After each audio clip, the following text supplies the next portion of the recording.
Hola, hola comunidad de Filosofía y Humor, ¿cómo han estado? Para todos aquellos que nos decían cuándo se viene la sesión 3 del curso de estoicismo, pues ha llegado finalmente el día en que me siento a grabarla. Antes de retomar, comenzamos con los mensajes ya tradicionales de todos nuestros podcasts. Como siempre, me presento, soy Camilo Pino, filósofo, y recuerdo que este es el podcast de Filosofía y Humor, cuyo objetivo es bajar la filosofía de las estrellas e introducirla en las calles para que nos pertenezca a todos. ¿Cómo nos ayudan? Siguiéndonos y dándole like a nuestras publicaciones en redes sociales, específicamente en Instagram, y compartiendo nuestro contenido que más les gusta con sus seres queridos y aquel contenido que menos les gusta con sus enemigos. Entonces así comparten todo. También les contamos que estamos moviéndonos con el tema de ser una fundación, así que hemos trabajado bastante duro en este último tema, en los días pasados, para poder eventualmente ser una fundación. ¿Qué ganan ustedes con el hecho de que nosotros seamos fundación? Pues mucho, ya que podríamos buscar financiamiento, donaciones, por si ustedes quieren donar, o participar en concursos estatales de este tipo, y así podríamos crear charlas, desembocar en charlas, un canal de YouTube, una página web, lo que sea. Así que muy atentos al tema de que nosotros nos transformemos en fundación, porque todos saldremos ganando para poner la filosofía, como les dije, al alcance de todos. Así que se vienen muchas cosas relacionadas con la filosofía en general para este año 2020. También me gustaría agradecer en este podcast a nuestro auspiciador. Esto lo digo porque no tenemos ningún auspiciador específico, pero yo tengo acá un papel que tiene una especie de pauta que quise agradecer al auspiciador. No hay auspiciadores, obviamente. Una vez le agradecimos a nuestro amigo muy cercano, Maximiliano Yáñez, con su Brie cerveza. Ahí, si ustedes todavía pueden buscar información de eso, búsquenlo por ahí en redes sociales, que nos regaló cerveza. Entonces cuenta como nuestro primer pseudo auspiciador, así que le seguimos haciendo auspicio. Ahora sí, pasando lleno al contenido de nuestro microcurso de estoicismo, retomamos algunas de las ideas que ya hemos visto. En nuestra primera sesión hablamos sobre el contexto histórico donde aparecen estas escuelas socráticas, uno muy parecido a nuestro mundo actual, y por lo mismo tenemos un resurgimiento de la filosofía estoica, además de otras como el hedonismo y el epicureísmo en nuestros años. Este contexto se caracterizó por el paso de la polis, voy a decir polis, lo que se entiende como ciudad, al imperio en el caso de Occidente. Para Sócrates, Platón y Aristóteles, la virtud se daba en relación con los demás ciudadanos en la política de la ciudad. Pero una vez que aparece la figura del imperio, la ciudad-estado griega pierde su capacidad de dominarse políticamente a sí misma, y por lo mismo de que los ciudadanos puedan expresar su virtud en el gobierno de esta. En el imperio, el ciudadano común no tiene participación, y lo mismo ocurre hoy en día con nosotros, pues en los estados-naciones con millones y millones de ciudadanos, en especial con estructuras supranacionales como la Unión Europea, por poner un ejemplo, nuestra participación política parece tener un impacto mínimo. ¿Cómo solucionaron este problema entonces los estoicos? Interiorizaron el campo de la virtud, es decir, ya no está la relación con la polis, sino con la interioridad de uno mismo. En Platón, por ejemplo, el más elevado de los ciudadanos, el más virtuoso, busca ser el gobernante de la polis, mientras que en los estoicos este deseo queda atrás, porque lo verdaderamente importante es ser gobernante de uno mismo. Y atento, porque esta idea de la interiorización de la virtud está presente en esta sesión. Algunos critican que los estoicos tienen un escaso compromiso político. Por eso, en caso de ser cierta esta crítica, también es sensato recordar que en el contexto donde se desarrolla la filosofía estoica es muy difícil llegar a ser un personaje inserto en el desarrollo político de la ciudad o el estado, al igual que ahora mismo. Lo que sí está al alcance de la mayoría de nosotros es ser líder de uno mismo. Creo que ese es el enfoque que le dieron los estoicos al tema de la virtud. En nuestra segunda sesión hablamos del primero de los estoicos, que es Zenón de Sitio. ¿Por qué el primer estoico? Porque es el fundador de esta escuela. Conversamos sobre su vida, sobre su historia, y si bien cuando hablamos de filosofía, y esto yo siempre recalco, la biografía de los filósofos es secundaria, existen varios de estos pensadores en que conocer sobre su vida puede ser de mucha ayuda para entender su pensamiento. Por lo mismo, queridos profesores y alumnos de filosofía que me están escuchando, debemos recordar que estudiar filosofía no es aprenderse de memoria las biografías de Platón o Immanuel Kant, sino entender su pensamiento. Lo que quiero decir es que cuando hablamos de Zenón en la sesión anterior, no fue porque su vida es interesante. que sí lo es de todos modos, sino porque conocer de su vida nos ayuda a entender cómo nace el estoicismo y de qué trata esta escuela. Contamos sobre sus vicisitudes para llegar a una Atenas que ya había visto morir a los grandes filósofos hace varias décadas atrás. Contamos varias anécdotas de su vida que de cierto modo perfilan el ideal estoico, así como el nacimiento formal de la escuela estoica. Finalmente nos quedamos con las 3 ideas que marcan esencialmente el estoicismo teórico: física, lógica y ética. Física corresponde al conocimiento del mundo, de la realidad. Si conocemos la realidad, sabremos cómo debemos movernos en el mundo, qué debemos esperar y qué no, porque los estoicos piensan que el mundo tiene un orden y un destino. Entender el mundo es de cierto modo entendernos a nosotros mismos. ¿Cómo llevamos a cabo este entendimiento del mundo? A través del segundo punto, que es la lógica, la cual es el estudio de cómo se derivan ciertas verdades racionales desde otras, de cómo desde ciertos principios evidentes podemos llegar a otros conocimientos secundarios pero derivados. Y finalmente tenemos la ética, que para muchos es lo más relevante del estoicismo porque es el modo en que debemos conducirnos en la vida. El conocimiento de estos 3 pilares tiene una relación simbiótica, es decir, profundizar en cada uno de ellos nos lleva a una mejor comprensión de la filosofía estoica como conjunto. Ninguno de ellos puede entenderse como un campo específico y separado de los demás, aunque de todos modos muchos estoicos parecen afirmar que la física y la lógica se ordenan a la ética, es decir, todo este conocimiento teórico tiene que alinearse en un modus vivendi, es decir, un modo de vivir.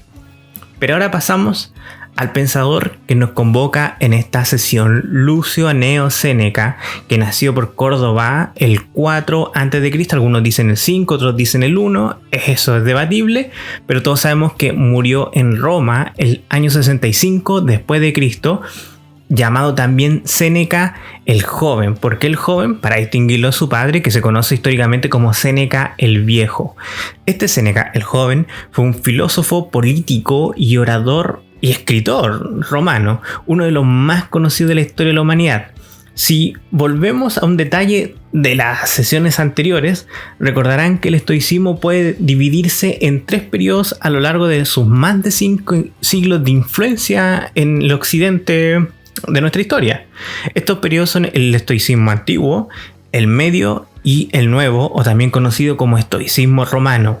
Por la brevedad de este curso, recuerden que es un microcurso, llegamos aquí a las figuras del estoicismo romano, que para efectos de adentrarnos en el estoicismo son ideales, pues sus textos son mucho más accesibles, es decir, pueden ir a casi cualquier librería o biblioteca en búsqueda de ellos, además de reunir en los pensadores más insignes las principales ideas estoicas, como en Epicteto, Marco Aurelio y el mismo Séneca, del cual hablaremos hoy, así que es una decisión profundamente pedagógica.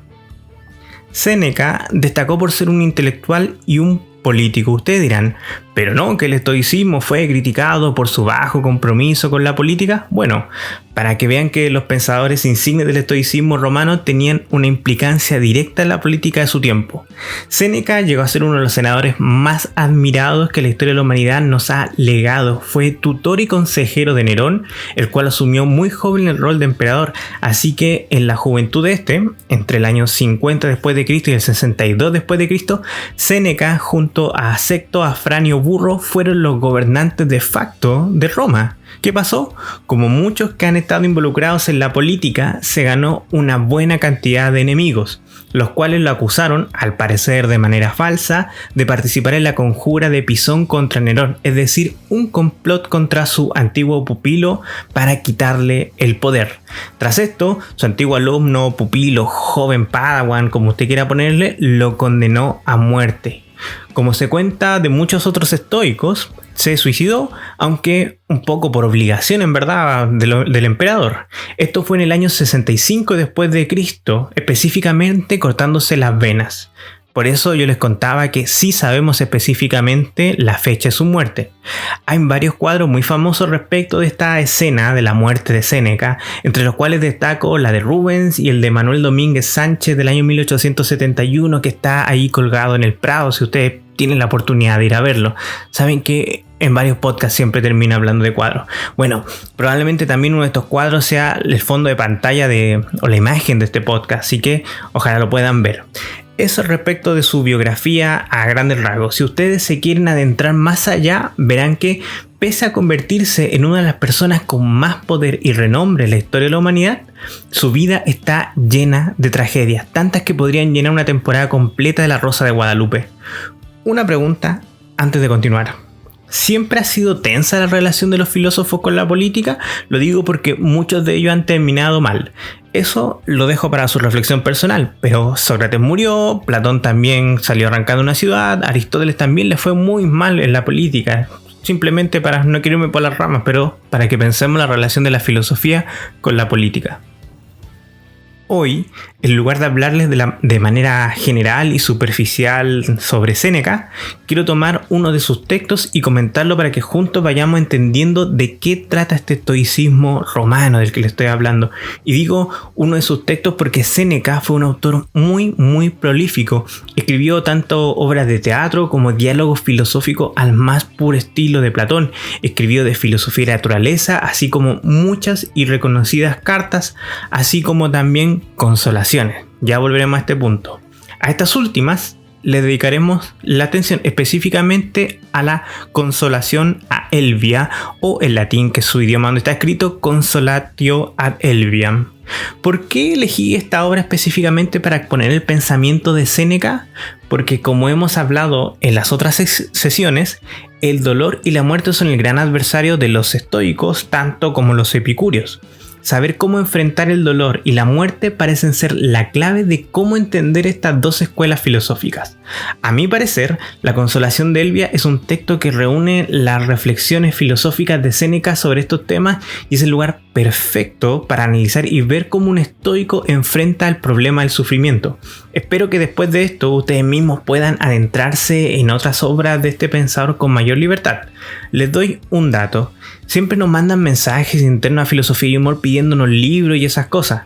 Nosotros obviamente no podemos enviar nada porque es infringir los derechos de autor y todas esas cosas legales.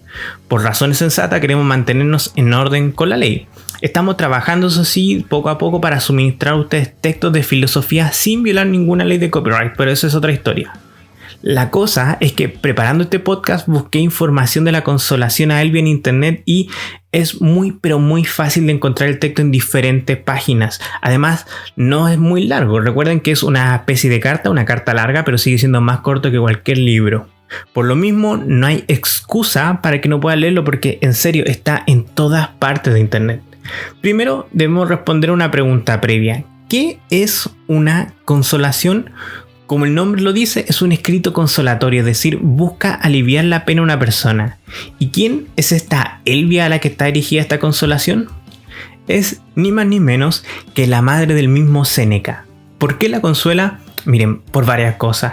La madre de Séneca también ha sufrido mucho a lo largo de su vida, y a lo anterior podemos sumarle que el sufrimiento del hijo suele también ser el sufrimiento de la madre. Esto lo sabemos porque por la fecha de redacción de la Consolación a Elvia es poco después de que Séneca recibiera el castigo de ser relegado en la isla Córcega por los supuestos cargos de adulterio con Julia Livilia, hermana de Calígula, recientemente fallecido entonces, y de Agripina, posteriormente madre de Nerón y esposa de Claudio. Esto todo en el año 41 después de Cristo. Como les dije, todo esto es como ver un capítulo de Game of Thrones con muchas intrigas políticas. Académicos durante años han abogado por la inocencia de Séneca y este mismo se defiende en un par de textos. Como comentaba Claudio, en contra de la opinión del Senado, subaltrono, y Séneca, uno de los miembros más prestigiosos del Senado, es condenado al destierro por el nuevo emperador. Por lo anterior, Elvia, quien es su madre, tuvo que ver marchar a su hijo a la isla de Córcega contra su voluntad y es en este exilio donde Séneca escribe la Consolatio. Algunos historiadores elucubran que parte del exilio de Séneca se debe a que el emperador Claudio era reacio a las ideas estoicas de la antigua República Romana. Todos esos datos históricos en verdad son harina de otro costal, así que volvamos a lo que nos compete. Pero también quiero resaltar que Séneca tuvo que sufrir la muerte de su hijo 21 días antes de su exilio. Les dije que este filósofo la había pasado realmente mal en su vida. Volviendo a la Consolación, el escrito está dirigido a su madre, quien sufre por la nueva lejanía de su hijo, a quien probablemente nunca vuelva a ver y la muerte de su nieto, el tercero en fallecer. O sea, ya había visto morir a 3 nietos esta mujer. Ojo que si bien este es un texto dirigido a su madre, también se espera que fuera público, por lo que versa también sobre muchas otras materias filosóficas como la naturaleza del alma o asuntos públicos de Roma, así que pueden entretenerse de muchas formas. ¿Cómo consolarían ustedes a un amigo? ¿Cómo consolarían a un pariente? Les pregunto, porque el género de la consolatio no era algo extraño en la literatura de ese tiempo. Este tenía ciertas características: benevolencia receptor, entregar motivos de consuelo como las vueltas de la fortuna, lo pasajero de los bienes materiales, la incapacidad de saciar nuestro deseo en esta vida, etcétera, etcétera, etcétera. Lo cual apunta a que debemos dedicar nuestra vida a las cosas esenciales, como la filosofía y las artes, más que a las cosas pasajeras como los bienes materiales. Hablemos un poco de la destinataria del texto, Elvia. Todo lo que sabemos de ella está en este escrito. Sabemos su nombre, sabemos que perdió a su madre al nacer, que tuvo una educación muy severa, que contrajo matrimonio con Séneca el Viejo y que este le fue arrebatado por la muerte más temprano que tarde. Séneca nos entrega una serie de virtudes de la madre que van desde la austeridad hasta la pasión por las artes liberales. Pero lo más interesante es que este autor se presenta casi como un niño frente a su querida madre. De ella resalta una inteligencia que, por ser una mujer en el primer siglo de nuestra era, no pudo profundizar, pero sí transmitir una pasión a sus hijos por el conocimiento. La estructura de la obra es la siguiente. Los 3 primeros capítulos corresponden al exordio y dan razón del escrito. El capítulo 4 y el capítulo 5 son el enunciado de las hipótesis y las discusiones que vendrán más adelante. Pasamos así a la parte argumentativa, dividida en 2 partes a su vez. Del capítulo 6 al 13, Séneca quiere decirnos que en verdad no le ocurre nada malo, que todas estas cosas terribles que le acontecen no son más que ilusiones de pesares. Esta es una idea muy estoica, como ya la habrán deducido. La segunda parte de estos capítulos argumentativos trata de reflexionar acerca de las razones por las cuales Elvia es desgraciada. Estos capítulos son una medicina para superar el mal que sufre su madre. Obviamente estos remedios estoicos son tan interesantes para su familia como para nosotros en el siglo XXI, así que nos detendremos en ellos en los próximos minutos. La Consolatio cierra con un capítulo 20 con un epílogo breve pero poderoso. Entonces comencemos el estudio de la Consolatio. Leo extracto del primer capítulo para pasar a comentarlo. Cito: muchas veces antes he tenido el impulso de consolarte a ti, la mejor de las madres. Muchas veces me he contenido. Una y otra vez había cosas que retrasaban esta intención mía. Sabía que no había que salir al paso de tu dolor, mientras que aún reciente se ensañaba, no fuera que los mismos paliativos lo irritasen y lo enardeciesen. Pues también en las enfermedades nada es más nocivo que una medicina a destiempo. Así es que estaba a la expectativa de que, en tanto que el mismo quebrantaba tus fuerzas, incluso mitigado por el paso del tiempo hasta poder aguantar las curas, soportase que lo tocasen y recibir cuidados. Termino la cita. Lo primero que tenemos es esta idea de dejar pasar el tiempo entre el dolor y la consolación. El dolor, como muchas otras emociones, hay que vivirlo, hay que dejarlo salir, dice Séneca. Una consolación inmediata es casi una negación del dolor, pero el dolor necesita salir. El mismo Séneca nos dice que él necesitaba superar el dolor para poder consolar a su madre. Junto a esto, aparece el tópico de las medicinas, muy común en las consolaciones. Una consolación muy temprana no hubiera hecho otra cosa que acrecentar el dolor e irritarlo, nos dice Séneca. Me gusta esta idea de no hay nada más nocivo que una medicina a destiempo. ¿Hemos recibido nosotros una medicina a destiempo alguna vez en nuestra vida? Es como aquellas personas que cuando terminan una relación con una pareja buscan una nueva de inmediato para evitar el dolor, pero solo se encuentran con el mismo dolor mientras le hacen daño a alguien más. Todo tiene su tiempo y Séneca nos dice que las medicinas no deben nunca apresurarse. Y Séneca sigue con la idea de que el paso del tiempo mismo es quien adormece el dolor y le deja propicio para recibir tratamiento. Esto quiere decir que ante el dolor en nuestras vidas muchas veces necesitamos un tiempo para que este mismo aminore por naturaleza. Recién ahí debemos buscar consuelo a nuestro dolor. El dolor hay que vivirlo para que aminore y no evitarlo. Como se habrán dado cuenta, esta es una de las ideas clásicas del estoicismo que se contrapone al epicureísmo. Un epicúreo podría decirles: si estás sufriendo, bueno, salgan a bailar, distráiganse, váyanse de vacaciones, lo que sea para evitar el dolor. Un estoico, por otra parte, le diría que el sufrimiento es parte de la vida, que hay que vivirlo, que es una ilusión insensata tratar de escapar del sufrimiento. La escapatoria no soluciona nada. La única forma de acabar con el sufrimiento es enfrentarlo. ¿Qué idea les parece más sensata a ustedes?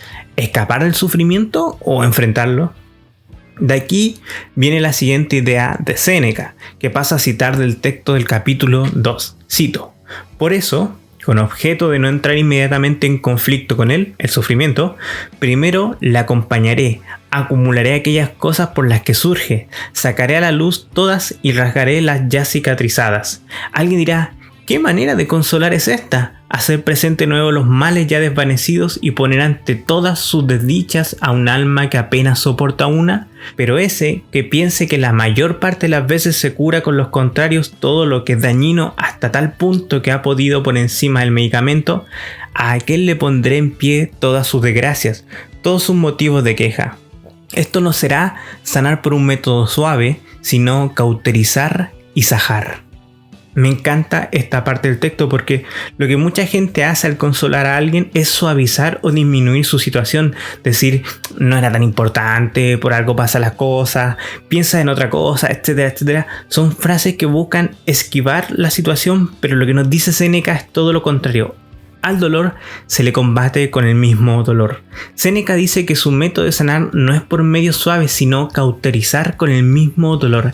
Esto es lo que podríamos llamar en el mundo actual una terapia de shock o una terapia de inmersión. Enfrentar a la persona que sufre con su dolor mismo. Séneca no espera que evitemos el dolor, sino que lo enfrentemos para hacernos más fuertes. Para el estoico, el dolor no se cura, sino que se soporta y se domina, y entre más dolores soportemos, más fuertes nos volveremos para enfrentar nuevos dolores en la vida. Quien ha soportado muchos sufrimientos en la vida se avergüenza de quebrarse con uno nuevo, mientras que por otra parte aquellos que han tenido vidas confortables y lejos del sufrimiento se destruyen fácilmente frente al primero de los males. De aquí desprendemos que en el estoicismo de Séneca, aquel que vive muchas penurias es una persona afortunada, porque la vida lo ha hecho resistente a todo. En simple: lo que no me mata, me fortalece. Si usted es biólogo, puede decir: lo que no me mata, me crea anticuerpos. Por lo mismo, en las siguientes líneas, Séneca se dedicará a enumerar los padecimientos que ha sobrevivido su madre durante toda su vida. El mismo Séneca le dice a su madre, cito: has desaprovechado tantos males si aún no has aprendido a ser desgraciada. Fin de la cita. ¿Ustedes creen que uno de los grandes maestros de la vida es el sufrimiento? ¿Se aprende algo tras sufrir tanto en la vida? No sé, piénsenlo. Continuamos con el texto. En el capítulo 4, Séneca le dice a la madre sobre su dolor inmediato: el exilio de su hijo. El mismo filósofo responde que este dolor es una fantasía, pues él, como buen estoico, puede tolerar la situación. Si Séneca no está sufriendo, ¿por qué ha de sufrir la madre por él? Elvia sufre por el sufrimiento de Séneca, pero como él mismo dice, es algo totalmente tolerable para un estoico. Lo que intenta expresar Séneca es que su madre sufre por nada, porque él no está sufriendo después de todo. Citando a Séneca: no hay necesidad de que creas a otro acerca de mí. Yo mismo te hago saber que no soy desgraciado, para que no te inquietes por opiniones inseguras. Añadiré, para que estés más tranquila, que ni siquiera puedo llegar a ser desgraciado. Fíjense, todo porque Séneca es un estoico. En el capítulo 5 tenemos una de las ideas más importantes del estoicismo. Paso a citarla para comentarla. Hemos sido engendrados con una constitución buena si no la abandonamos. La naturaleza ha conseguido esto, que para vivir bien no nos hicieran falta grandes preparativos. Cada uno puede hacerse feliz. Poca importancia tienen los acontecimientos fortuitos y tienen poca fuerza en los dos sentidos. Ni los favorables exaltan al sabio, ni los adversos lo deprimen, pues siempre se ha forzado en guardar en sí lo más, en reclamar de sí todos los gozos. Lo que Séneca nos dice aquí es que nacemos por naturaleza felices y que es lo más natural para nosotros el hecho de ser felices, pero solemos abandonar con regularidad esta buena constitución de nuestra existencia. Para vivir bien necesitamos de muy poco y cada uno puede hacerse feliz a sí mismo, es decir, la felicidad viene dada de nosotros mismos a nosotros mismos y por nosotros mismos, y a la vez pocas cosas son las que necesitamos para tener una vida feliz. Los acontecimientos de la vida, nos dice Séneca, tienen poca importancia, tanto los buenos como los malos. No importa tanto ser rico o pobre, feo o bello, o un rey o un esclavo. Al sabio lo favorable no lo emociona ni lo malo lo deprime. Esto es lo que los estoicos llamaban ataraxia o impasividad. El sabio recibe todos los gozos desde sí mismo y no desde fuera. El sabio es feliz por lo que él hace de sí mismo y no por lo que viene desde fuera. No debemos buscar la felicidad en las cosas externas a nosotros, pues no depende de nuestro control, sino que esa felicidad está en nuestro interior, en un lugar donde nada de los acontecimientos externos puede tocar verdaderamente. Ustedes dirán, ¿entonces Séneca se consideraba a sí mismo un sabio? Él mismo nos dice unos pasajes después que no, pues de ser así no sentiría dolor alguno y sería el más feliz de los mortales. Lo que nos dice Séneca es que está en camino constante a ser sabio a través del estoicismo, que en su estudio sobre la filosofía se ha dejado reposar en las manos de los sabios de siglos anteriores y que de este modo poco a poco ha podido dominar su vida y el dolor que la quejaba muchas veces. En ese sentido, todos los estudiosos de la filosofía, en especial los estoicos, somos un poco Séneca, pues no somos sabios, pero sí buscamos refugio en las fortalezas intelectuales que crearon estos sabios ya hace muchos siglos atrás. Estamos siempre en camino a la sabiduría. Aquí les dejo una nueva reflexión. Muchos creen que los estoicos son gente fría y sin sentimiento, pero aquí Séneca parece decirnos que somos felices por constitución natural y nos basta muy poco para seguir siendo felices. ¿Creen que después de esta idea todavía se piense que los estoicos como personas son frías o, por el contrario, son gente con mucha facilidad para ser felices? Yo personalmente creo que los estoicos son gente feliz porque saben que se necesita de muy poco para ser feliz, que es algo casi natural a las personas. Como dijimos anteriormente, Séneca fue un hombre de política, honores y dineros. Una vez exiliado, pierde muchas de ellas. Ante esto, en la Consolatio le dice a su madre, cito, «Yo nunca he puesto mi confianza en la suerte, incluso cuando parecía tratar de paz. Todas aquellas cosas que me concedía con la mayor facilidad, dinero, honores, favor, las deposité en un lugar donde ella pudiese volver a tomarlas sin que yo me alterase. Puse una gran distancia entre ellas y yo». Termino la cita. Este es otro gran consejo estoico frente a los bienes que nos entrega la fortuna.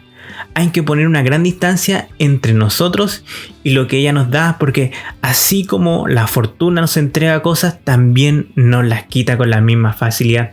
Al final de cuentas, nada nos pertenece, por lo cual no debería perturbarnos perder aquello que nunca fue de nosotros.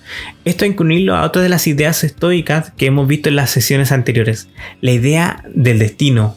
Los estoicos piensan que los acontecimientos de la vida están prefijados, que lo que va a ocurrir simplemente. Por lo mismo, si los eventos están determinados de antemano, ¿por qué nos causaría sufrimiento el volvernos pobres?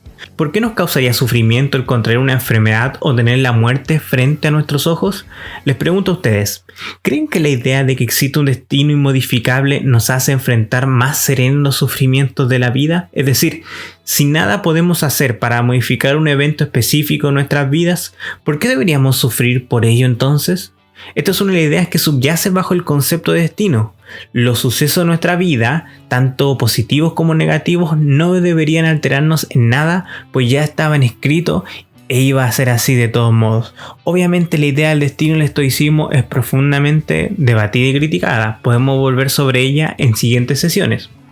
Volviendo al texto, podemos preguntarle a Séneca qué sentido tiene todo este proceso de restregarle la cara todos sus males a Elvia, su querida madre. ¿Qué sentido tiene esta terapia de shock o terapia de inmersión? Y que muchos males juntos quizás no son superables y cada uno de ellos puede ser aguantable por separado. Séneca nos dice, cito, se puede responder, ¿por qué separas artificialmente esas cosas que se pueden soportar de una en una y reunidas no? El cambio de lugar El cambio de lugar es tolerable si solo cambia de lugar. La pobreza es tolerable si no está presente la deshonra que incluso sola suele oprimir a las almas. Frente a esto, sea cual sea la multitud de males que me amenacen, habrá que emplear estas palabras. Si tienes suficiente aguante ante una parte cualquiera de la suerte, el mismo tendrás ante todas. Cuando la virtud ha templado el alma una vez, se mantiene invulnerable en todas las ocasiones. Seguidamente, Séneca nos dice que la razón no derriba los vicios de uno en uno, sino todos a la vez. Cito, se vence de una sola vez en todos los frentes. ¿Qué les parece a ustedes esta idea de enfrentar todos los males de una sola vez? Ciertamente, si se sobrevive a todo esto, se puede sobrevivir a casi cualquier sufrimiento posterior en la vida, pero también me parece un método riesgoso, pues no todas las personas tienen la misma entereza que Séneca. Medítenlo ustedes y después me dicen qué les parece. Rescato otra sección del capítulo 13 para comentar. Cito, nadie es despreciado por otro si antes no ha sido despreciado por sí mismo. Rastrera y abandonada es el alma expuesta a esta ofensa, pero quien se levanta contra los azares más crueles y quien anula los males por los que otros son aplastados, considera sus desgracias como ínfulas. En esas ocasiones nos impresiona de tal manera que en nosotros nada levanta una admiración tan grande como un hombre que sufre la desgracia con entereza. Primero que todo, es brillante la idea de que solo nos sentimos despreciados por otro cuando nosotros con anterioridad nos despreciamos a nosotros mismos. Traducido de manera positiva, cuando nos honramos a nosotros mismos, cuando el respeto comienza en nosotros y para nosotros, la opinión negativa de algún tercero no nos afecta. Además nos dice que quien supera los males que han abatido a otras personas puede considerar sus desgracias como medallas, como logros. Y ciertamente todos admiramos a aquellos que sufren las desgracias con entereza. De todos modos, hay que recordar que los estoicos son muy críticos con sí mismos, por lo cual tiene sentido esto de que quien logra la honra de sí mismo ha conquistado la mayor de todas, y por lo mismo la ofensa a otras personas no los modifica en nada a los estoicos. Séneca continúa convenciendo a su madre de que su dolor es irracional en este caso. Cito, queridísima madre, puesto que no tienes nada que a título mío te impulse a lágrimas sin cuento, la conclusión es que te atormentan tus propias razones. Fin de la cita. Lo que quiere decir Séneca, como hablábamos hace unos minutos atrás, es que si él no sufre, no tiene sentido que su madre sufra por su sufrimiento, porque ese sufrimiento no existe. Al parecer el sufrimiento de Elvia es un sufrimiento interno. Séneca nos dice, cito, para ello, debo aplicar toda mi consolación a aquel punto de donde surge el ímpetu real del dolor materno. Debido a esto, carezco de los abrazos de mi queridísimo hijo. No puedo gozar de su presencia, de su conversación. Bastante nos había apartado la separación espacial. Bastante te había preparado para este mal la ausencia por algunos años. Has vuelto no para sentir gozo por tu hijo, sino para perder el hábito de la añoranza. Pero cuanto más crueles son los acontecimientos, debes invocar una virtud tanto mayor y debes enfrentarte más enérgicamente como un enemigo conocido y ya frecuentemente vencido. Lo que quiere decir Séneca a su madre es que la separación geográfica de estos últimos años puede ser tomada como una preparación para este momento y se ha sufrido por la distancia anteriormente. ¿Qué más se puede sufrir por un exilio? Ya han pasado años sin verse. ¿Qué más doloroso puede ser el no verse nunca más? De hecho, puede ser incluso mejor porque ya no se mantiene el deseo constante de poder ver a su hijo. Elvia debe sobreponerse a este dolor porque, como dice Séneca, el tiempo y la distancia son un enemigo ya vencido frecuentemente por esta madre. Pero Séneca comprende a su madre y por lo mismo no le dice que no sufra, sino que sufra con prudencia, lo necesario, porque cuando pierdes a una persona muy querida, estoy citando a Séneca, lo mismo es un necio sentimentalismo que te afecte un dolor ilimitado como es una crueldad inhumana que no te apene nada. Es decir, es tan insensato sufrir toda la vida así como no sufrir nada. Y aquí hay un dato muy interesante del estoicismo de Séneca. No es, como muchos creen, una negación radical de todos los sentimientos, sino un dominio racional y sensato de ellos. El estoicismo no se trata de no sentir nada, sino de sentir todo en la justa medida, siempre mediado por la razón. Se puede sufrir, Pero si lo pensamos con detención, muchas cosas por las cuales sufrimos no valen la pena para sufrir, son sufrimientos ilusorios. Mientras que por aquellas cosas que sí se espera un sufrimiento, este debe ser sensato y no llevarlo más allá de lo necesario. Del mismo modo, podríamos decir que para un estoico no tiene sentido una vida de solo placer, así como tampoco una vida privada de todo placer. La clave estoica, me parece a mí, está en el control y el dominio de los sentimientos y las emociones. Ahora que Séneca ha hecho una terapia de shock con su madre, viene su recomendación última sobre la mejor medicina para el alma. Cito: por tanto, no te voy a indicar aquello que sé que muchos han utilizado, que te entregarás a un largo viaje o te repongas con uno agradable, que lo hagas por medio de la actividad de tomar cuentas y ocupes mucho el tiempo en la administración del patrimonio, que te compliques continuamente con una nueva ocupación. Todas estas cosas tienen valor momentáneo, no son medicinas, sino demoras del dolor. Por mi parte, yo prefiero abandonarlo que entretenerlo. Así es que te llevo donde deben refugiarse todos los que huyen de la fortuna, a los estudios liberales. Ellos curarán tu herida, ellos te quitarán las tristezas. Fin de la cita. Primero, Séneca descarta recomendarle a su madre aquellas típicas acciones que la gente recomienda a los que sufren para evitar el dolor. En palabras de Séneca, estas no son medicinas, sino demoras. Cuando se acaban los viajes, por ejemplo, el dolor vuelve de todos modos. Lo que Séneca sí recomienda, y esto personalmente se lo recomendaría a todas las personas, es el estudio de las artes liberales. ¿Qué son estas artes liberales que mencionábamos anteriormente? Las artes liberales son aquellas disciplinas a las que puede dedicarse una persona libre en la antigüedad, en contraposición a las artes serviles, que son los conocimientos técnicos que debe tener una persona que trabaja para un fin productivo. Entre las artes serviles, de este modo encontramos a la arquitectura, la escultura, la pintura, pero también otras actividades que hoy consideraríamos artesanías porque eran actividades de producción mecánica y propias de los esclavos. Entre las artes liberales, por otra parte, que se caracterizan por ser producto del pensamiento, tenemos la gramática, la retórica, la dialéctica, que para nosotros podrían convertirse en la poesía y la literatura, así como la aritmética, la geometría, la astronomía y la música, es decir, aquellas disciplinas elevadas producto del conocimiento matemático teórico. Probablemente muchos de los que están escuchando este podcast comprenderán la relación bastante cercana entre la música y la astronomía, pues la armonía de las esferas también es la armonía de las notas musicales. Les dejo la pregunta, queridos auditores: ¿creen que disciplinas como la literatura, la música o la misma filosofía son en nuestro mundo todavía propias de la gente libre? Por otra parte, ¿creen que en una sociedad basada en la técnica, la ciencia y el progreso como la nuestra, las artes serviles parecen ser las más importantes? Y otra pregunta para que reflexionen ustedes: ¿cómo ayudan a aquellos que sufren la literatura, la música o la filosofía? Es decir, ¿por qué Séneca se la recomendaría a su madre que sufre? Esto lo pueden profundizar en el capítulo 17 de la Consolación a Elvia si deciden leerla. Antes de terminar esta cita, piensen cómo podría convertirse también en una crítica al epicureísmo, el cual le recomendaría evitar el sufrimiento. Creo que con estas preguntas nos vamos acercando al término de este podcast. Hagamos una síntesis entonces de las ideas estoicas de Séneca en la Consolación de Elvia. El tópico de este relato es el dolor y el sufrimiento, especialmente el espiritual. Desde el estoicismo, Séneca parece decirnos varias cosas interesantes y que pueden ser de ayuda para cualquiera de nosotros. Primero, que el sufrimiento no se debe evitar, sino que se debe vivir y soportar.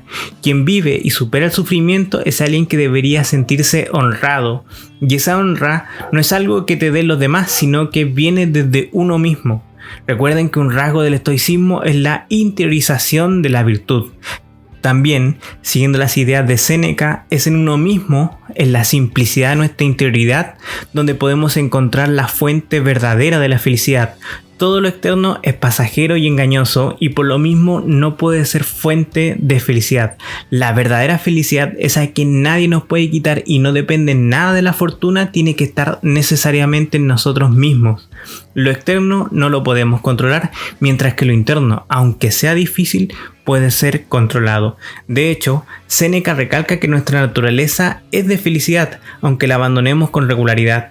Se necesita muy poco para ser feliz y todos los agregados de la vida, la fama, la fortuna, la belleza, debemos estar dispuestos a perderlos en cualquier momento, porque así como la fortuna entrega arbitrariamente, también quita sin preguntar, y la vida de Séneca es un gran ejemplo de ello.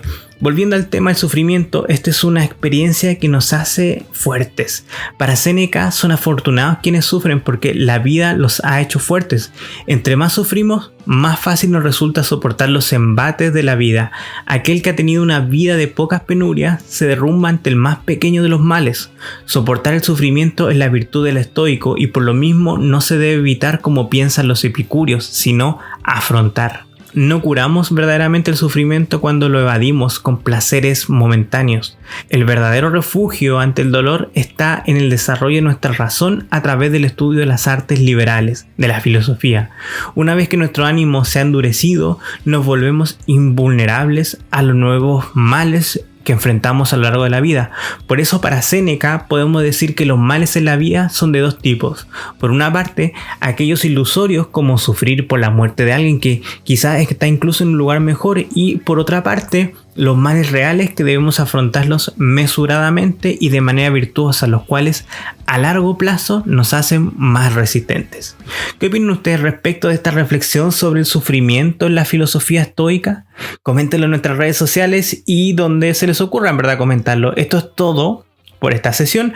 Espero que les haya gustado el estoicismo de Séneca y que se animen a leer más de su obra porque es un maestro de las letras. La Consolación a Elvia, que ni siquiera es uno de sus textos más populares, nos dio mucho de qué reflexionar.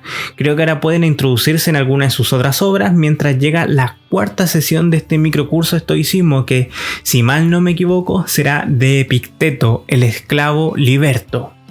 Saludos comunidad de Filosofía y Humor, recuerden compartir nuestro contenido y seguirnos en redes sociales para que la filosofía pueda bajar de las estrellas e introducirse en las calles para que nos pertenezca a todos. Camilo Pino se despide, hasta la próxima.